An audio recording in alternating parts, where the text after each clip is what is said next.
நாங்கள் வந்தபோது இருந்த மாதிரி இப்போ இல்லை. நாங்கள் ஹோலி ஸ்பிரிட்டுக்குள்ளே அப்படியே உள்ளே போயிருக்கிறோம். ஒரு ஒரு ஒரு ஒரு ஒரு ஒரு ஒரு ஒரு மாற்றம் எங்களுக்கு தெரியுது. ஆனால் நாங்கள் இதை கண்டினியூஸாக நாங்கள் எப்படி நான் பண்ணிக்கிட்டு இருக்கிறது? How to continue will soaked in the spirit, how to be full of the spirit all the time. அந்த ரகசியத்தை இன்றைக்கு நான் சொல்லி அனுப்ப போகிறேன். எப்பொழுதுமே என்னுடைய கடைசி நாளில் மெயின்டெனன்ஸ்க்காக நான் பேசுவேன். How to maintain that anointing என்று நான் பேசுவேன். 3 காரியத்தை மாத்திரம் நான் உங்களுக்கு சொல்லிடுறேன். எல்லாரும் என் பின்னால் வாயை திறந்து சொல்லுங்க. மறைந்திருந்த ரகசியத்தை அறிந்துகொள். மறைந்திருந்த ரகசியத்தை அறிந்துகொள். மறைந்து இருக்கும் நான் சொல்லலை, மறைந்து இருந்த. அப்படின்னா இப்ப என்ன ஆயிடுச்சு? அந்த ரகசியம் வெளிப்படுத்தப்பட்டு விட்டது. அந்த ரகசியத்தை நீ அறிந்து கொள். 2, மனதை மறுரூபப்படுத்து. 3வது, மற்றவர்களுக்காக, இயேசு ராஜாவுக்காக மட்டுமல்ல, மற்றவர்களுக்காகவும் வாழ படித்துக்கொள்.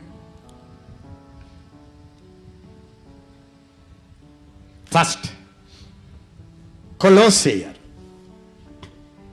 1வது அத்தியாயம் 25 முதல் முக்கியமான ஒரு ரகசியத்தை இப்ப நான் உங்களுக்கு சொல்லி அனுப்ப போறேன். நான் நேற்று தினத்திலிருந்து அதை தான் சொல்லி கொண்டிருக்கிறேன். ஆதி காலங்களுக்கும் தலைமுறைகளுக்கும் மறைவாயிருந்து. இப்ப எல்லாரும் சொல்லுங்க, ஆதி காலங்களுக்கு மறைவா இருந்துச்சு ஒரு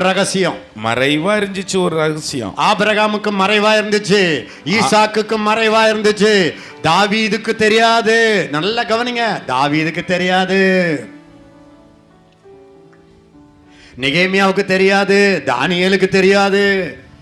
ஆதி காலங்களுக்கு, தலைமுறைகளுக்கும். எல்லாம் சொல்லுங்க, தலைமுறையா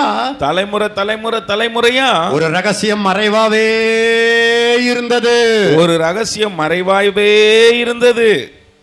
மறைவாயிருந்து இப்பொழுது அவருடைய பரிசுத்தவான்களுக்கு வெளியாக்கப்பட்ட ரகசியமாகிய.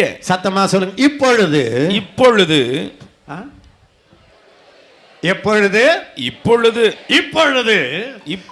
அவருடைய பரிசுத்தவான்களுக்கு மட்டும், இன்னும் உலகத்துக்கு தெரியல, பரிசுத்தவான்களுக்கு வெளியாக்கப்பட்டதாகிய ரகசியமாகிய தேவ வசனத்தை.